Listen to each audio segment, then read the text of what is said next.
Commander Replay, we check out our ETB build of Feather the Redeemed. Can we value our way past Niv Mizzet Reborn, Glissa the Traitor, and Karrthus Tyrant of Jund? Find out next on Commander Replay. I want to thank my awesome Patreon supporters. We have a bunch of new Patreon supporters in Alex Kajewski, Matt Swain, and Anxiety Cannon. You guys are awesome. If you want to help support the channel and vote on which decks I play next, feel free to check out my Patreon at the link below. Also, as a friendly reminder to my Patreon supporters, I will be doing my very first digital hangout session tonight at 6 p.m. Central Time. Welcome back, everyone. Playing some Feather the Redeemed ETB deck today. Pretty excited about this one. I think we're going to be able to do some really fun things with this deck. I ended up keeping this opening hand. It has 3 lands in it, but one of them is colorless. That's a little bit awkward. We're just going to hope that we draw into another colored land so that we can get Feather down on time. That would be sweet. We do have Expedite for the card draw once that happens. We also have Mask of Memory, so I suppose we could go on the Monastery Mentor Mask of Memory plan. That's going to bring it to our turn 1. We draw into a Steel Shaper's Gift. Not exactly what I was looking for, but what can you do? Play the Marsh Flats right here. Crack the Marsh Flats. We'll get the Plateau. We will play the Steel Shaper's Gift. Only 3 choices. I cut Sword of Feast and Famine. Right here, I think it's going to be Sunforger. That'll be a nice late game card for us to go for. We'll get it into our hand. Just hope no one wheels it away on us. And we will pass turn like that. So a little bit of a decision to make for next turn, which is that we could skip playing Mask of Memory to wait to cast it until Monastery Mentor is in play. That does lose a little bit of tempo for us, so that is a thing. So somewhere before our next turn, I'll need to decide if we just want to cast the Mask or if we want to try to get that extra token. Largely, it'll probably come down to what we draw. And a Nihil Spellbomb for the Glissa opponent. Ooh, we draw into a Stoneforge Mystic. We're going to hold off on that Stoneforge Mystic. That's going to come in handy later. But I do think that means that we play the Mask of Memory right here. So play this Plains, play the Mask of Memory. If that was a land, I might hold off on the Mask right there. Not exactly sure. But also, if we do catch that land off the top that we are looking for, then it probably makes sense to have the Mask in for Feather. So there is that as well. Today I'm joined by 3 Patreon supporters. First up we have Chaotix2075 piloting this Niv Mizzet Reborn deck. We're going to give this one a little read. New card out of War of the Spark. It is Wooburg for a 6/6 flying. When it enters the battlefield, reveal the top 10 cards of your library. For each color pair, choose a card that's exactly those colors from among them. Put those cards into your hand and the rest on the bottom of your library in a random order. So really favors playing 2-color cards. Pretty interesting. I haven't done a good job of analyzing all the new cards in War of the Spark yet, but I know a lot of people are excited about Niv Mizzet, so looks really interesting. We'll see what they're up to today. They do lay down a Signet on their second turn.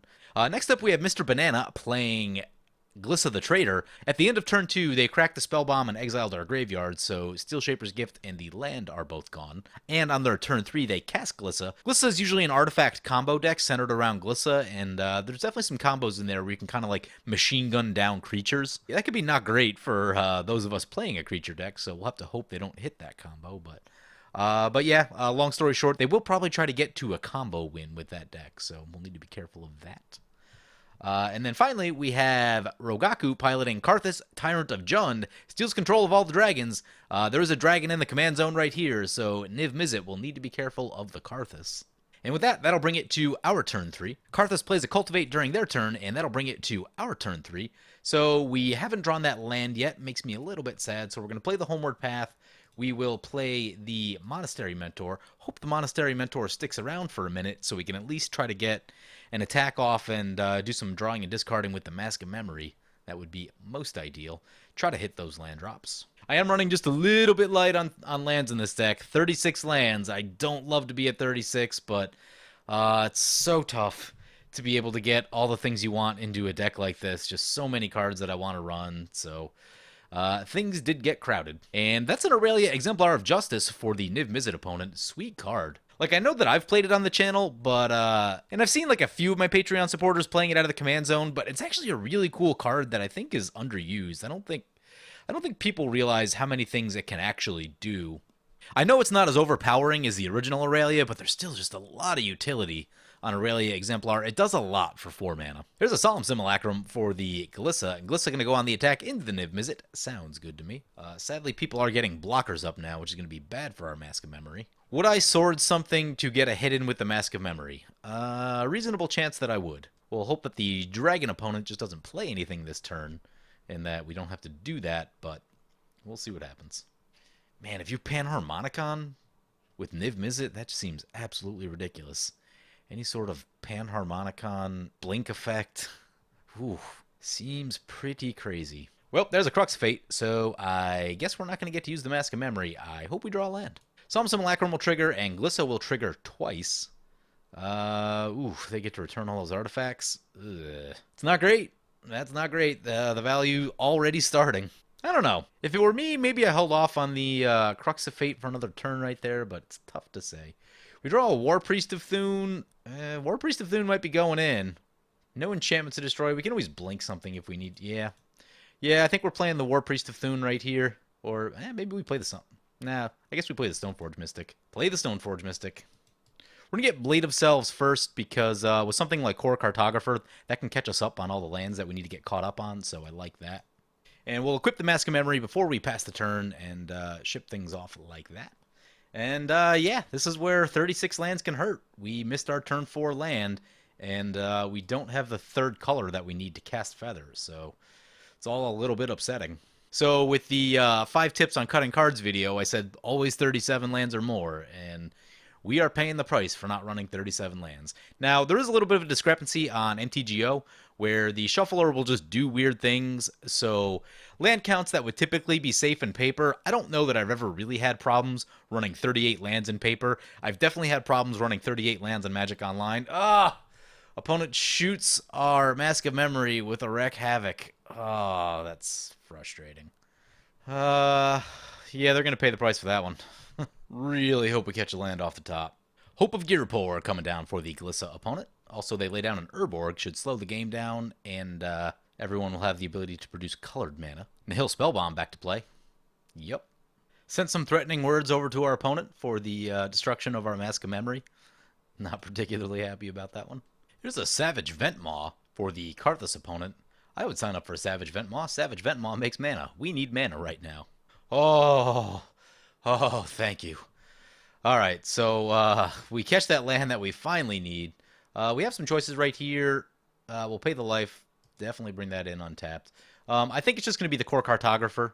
That'll get us caught up on lands. Opponents don't have crazy things in play yet, so casting Feather I think would draw some attention, where if something like Niv Mizzet or another big dragon's already in play, then Feather shouldn't draw as much attention to ourselves. We go for Mistveil Plains right here. Good chance that opponent exiles our graveyard anyway, but we'll get it into play right now since the land comes in tapped. We're going to send one over to the Niv Mizzet for blowing up our thing, and also they have no blockers. So they go down to 35. Send some funny messages over to our opponent. Opponent says, and so it begins. Faction tickles chaotics. Here comes Niv Mizzet Reborn. Let's get a look at this. I haven't seen this one resolve yet, so we'll see how things go. Opponent reveals a bunch of cards. Goes up to 6 cards in hand. For each color pair, choose a card that's exactly those colors from among them. Put the chosen cards in your hand, the rest on the bottom. Opponent does crack the Nihil Spellbomb and shoots it at the Niv Mizzet, so that's cool. We could put Mask of Memory back on the bottom if we need to. So many 2-color cards that opponent hit. Looks like 1, 2, only 2. So, 5 mana, draw 2. It's still a 7/7, but Solemn Simulacrum back to play for the Glissa. Yep, that seems pretty good. Also, they have a Cabal Coffers down and an Urborg. Strip Mine would not be the worst thing I've ever seen. Sadly, no Volcanic Offering in this deck. We could really use one of those. Man, these ETB decks that I've been messing around with get so crowded because you need the ETB spell, you need a bunch of creatures. Man, so frustrating trying to get all the stuff into the deck. Glissa the Trader back to play. Yep, opponent making a lot of mana and going to finish it off with a Sylvan Library. So generating so much value over there. Opponent going to attack into us with a Hope of Girapur.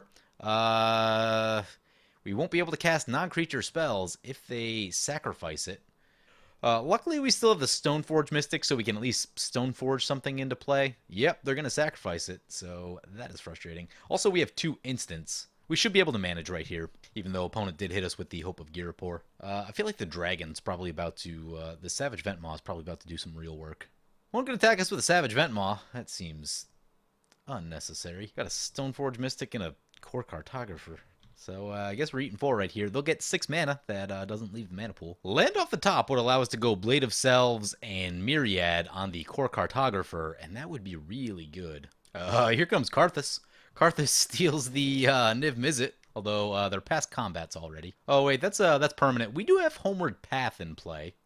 So we can return control if it makes sense for us to do that at some point. Explosive Vegetation for the Karrthus opponent. We draw a Karmic Guide. Karmic Guide can get back Monastery Mentor. That is interesting, but not exactly what I really was looking for right here.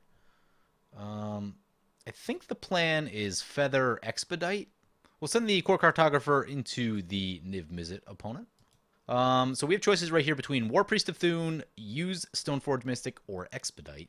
And those are some choices. I really like Expedite because we need to start hitting lands.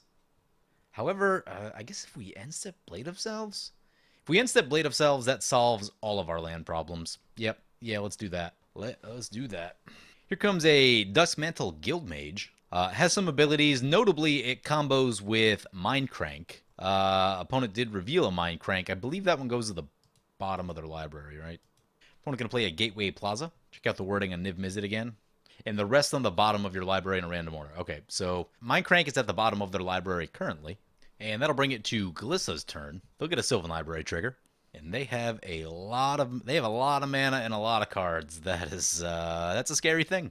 Here comes a Journey to Eternity. They don't have a sacrifice outlet yet. Just lay down one of the sacrifice lands. We won't be able to respond to that, but hoping it doesn't come to that.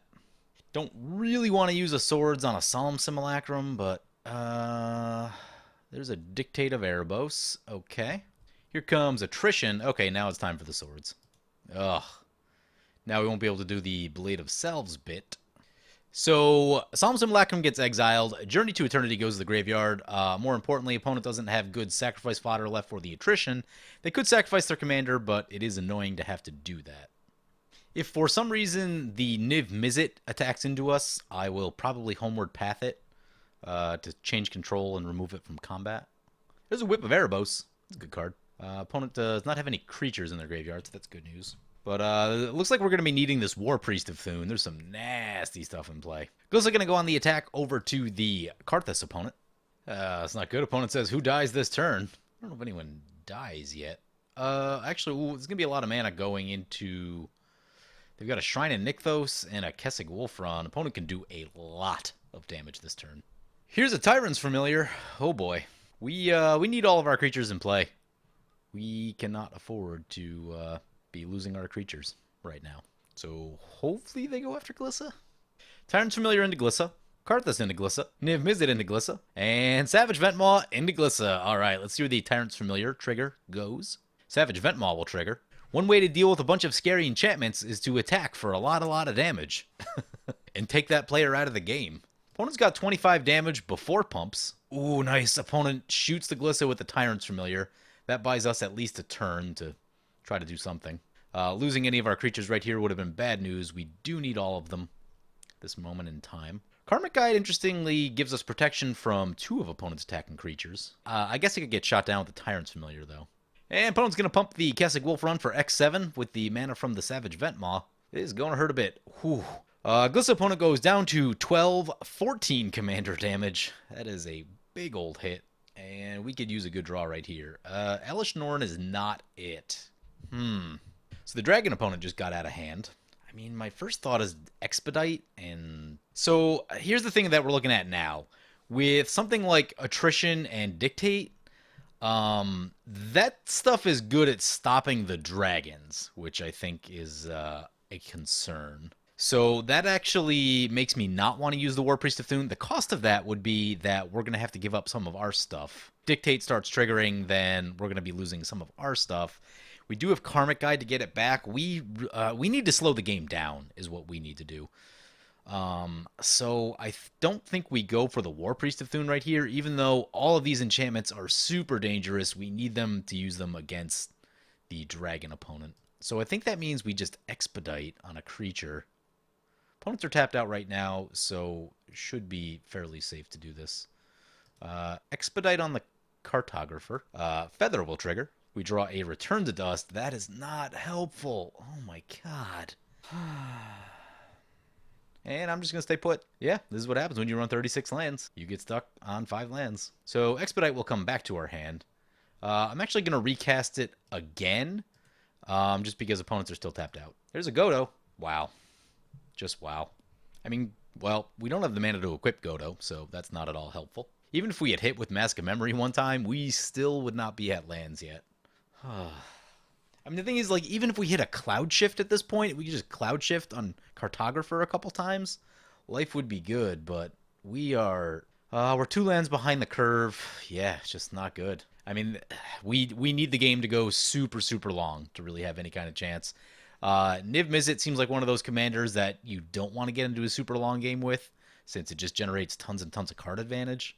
So there's that. This is all not great. Here comes Asperia, Supreme Judge. Whenever a creature attacks you or a planeswalker you control, you may draw a card. Opponent will get to draw cards if the dragons go their way. So Expedite comes back to our hand. Sylvan Library trigger for the Glissa. They could do a lot with one creature. One creature could take down quite a few things this moment in time. I would keep the core Cartographer if we were able to keep only one of our creatures. Trading Post for the Glissa. Very good if they find a creature. Insanely good if they find a creature. We've got so much mana with the Cabal Coffers. Yep, here comes Glissa. They're going to create a goat token. Yep, that seems like great sacrifice fodder. Opponent gonna Attrition the Ventmaw. Dictate will trigger. We're going to activate the Stoneforge Mystic. I'm going to leave the Homeward Path untapped again for the reason that I mentioned earlier.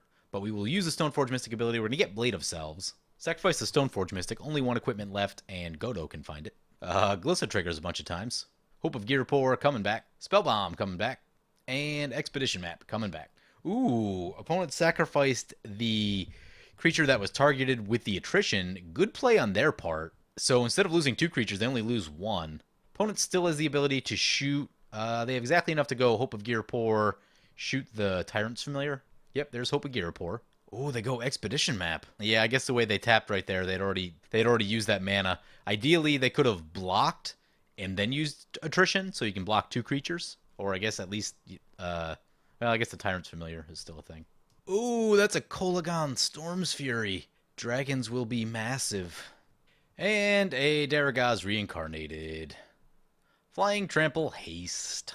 Opponent sending the Niv Mizzet at us, so we're gonna... Oh, opponent sending everything at us. We're gonna do that thing we talked about with the Homeward Path. Ooh, opponent sending everything, literal everything at us. This may kill us. I'm gonna wait for... opponent chose Feather as the Tyrant's Familiar target. This is not ideal. So we will... How much is that exactly? This is probably still lethal, but it's 24. Oh yeah. Yeah, this is lethal. Yeah, that's what happens when you miss land drops. Don't run 36 lands. I still don't know why they're going after me, though. Glissa has the machine gun set up with all these cards. They can do a lot next turn. Sphinx of the Guild Pack is all colors. Flying, hexproof from monocolored. Interesting. Tyrant's Familiar, the only monocolor in play. Opponent creates a goat with the Trading Post. Yep. Opponent's going to Attrition on the Tyrant's Familiar. Dictate of Erebos will trigger, sacrificing the goat token. Oh yeah. Opponent can absolutely machine gun things down with the Hope of Girapor, because every time they shoot something, it'll just come right back. So Asperia going down. Yep, Hope of Girapor is back from the Glissa ability. Opponent recast the Hope of Girapor and shoot the final dragon. Oh, non-black creature cannot destroy Karrthus. Opponent can get back another artifact though, if they want. So I believe they got back another artifact. Oh, but the Dictate takes care of the Karrthus, so yeah, sure. Here comes a Ratchet Bomb. Opponent Buried Ruin for the Hope of Girapor. Hope of Girapor is back. And the Spellbomb is back. One's going to crack Spellbomb against the dragon opponent. Exiles their graveyard. Exiles their graveyard. And opponent can go on the beats with their commander. Opponent goes down to 17 and 9 commander from Glissa. Daragaz gets a counter removed from it. Now, Glissa is tapped out. So if opponent can get a big enough haste creature...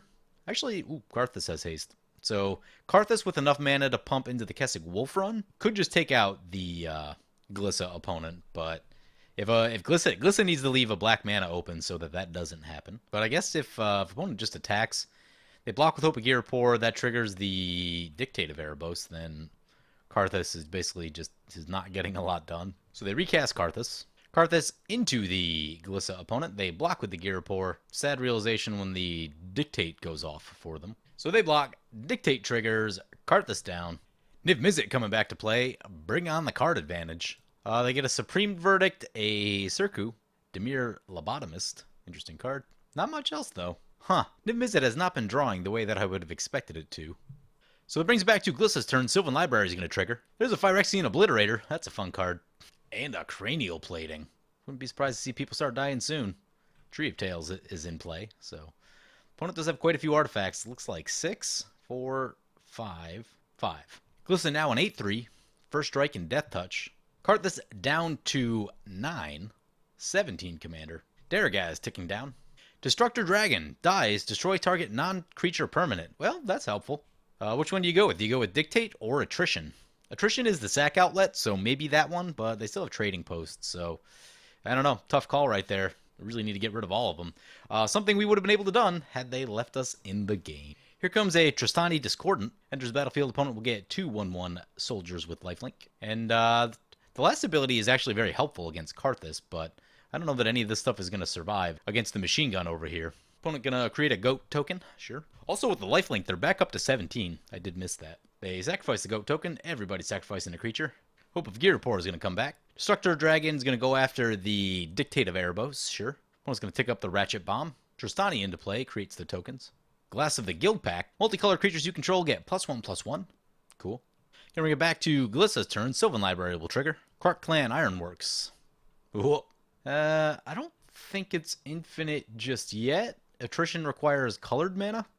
Sure, they can still do a lot, though. So opponent going to send the Glissa in. This should take out the Dragon opponent. And going to send Obliterator over to the Niv Mizzet. So Karrthus goes down. 27 commander damage. Yep, opponent... we're discussing it throughout the game that opponent should have left me alive 100%. Apparently, they've never seen a Glissa deck go off before. But when you see things like Attrition and Dictate of Erebos, you know they're close. Opponent plays a Marionette Master and gets some servos into play. I mean, Niv Mizzet needs some sort of like Planar Cleansing, Austere Command, something along those lines. Cyclonic Rift, maybe? Cyclonic Rift just slows it down, though. Opponent's generating a lot of mana with the Cabal Coffers and Urborg. Opponent gets the Executioner's Capsule. That is the machine gun. Niv Mizzet is in serious trouble right here. Well, Attrition doesn't hit black creatures. Executioner's Capsule doesn't hit black creatures. Niv Mizzet itself is black, so opponent can play black creatures safely. But Glissa's still a problem. It's going to be bearing down on them. This is a Supreme Verdict. That's a start, but really, opponent's got to get rid of the enchantments. The enchantments and the artifacts are what's really going to be a problem. So the creatures get wiped away, and then opponent lays down a Circu Demir Lobotomist. Brings it back to Glissa's turn. Sylvan Library continuing to trigger. Lightning Greaves coming into play. That's a scary one. Recast Commander, put Cranial Plating on swing. Same idea, but with a Blightsteel Colossus instead. Opponent should have put the Cranial Plating on first. They can make a goat token to move it if they need to. Yep, here comes a goat token. Move the boots. Equip the Cranial Plating. 2011 Blightsteel Colossus. Infect, Trample, Indestructible. And lifelink from the whip. Opponent puts the boots back on it and gonna send it in. This should do it. And Glissa taking the match. So we were combat ineffective because we didn't draw lands. So, you know, that's my fault. I ran a deck with 36 lands and a relatively low ramp count. So sometimes you don't make land drops. And like I talked about in the video the other day, 37 plus, we didn't do that. We paid the price here. And, you know, I've got a lot of comments on that video already about people that run, I don't know, 33 lands, 35 lands, and they're like, they say they don't have problems, but every time I dip below 37, there seems to be an issue, so yeah. Anyway, yeah, we didn't really get a great look at this deck because of the lack of mana, so I'll need to cut 1 or 2 things from this deck, get some lands back in here. Hopefully we get a better look at the deck next time around. Anyway, hope you guys enjoyed the video. As always, feel free to comment, like, or subscribe. Thank you for watching.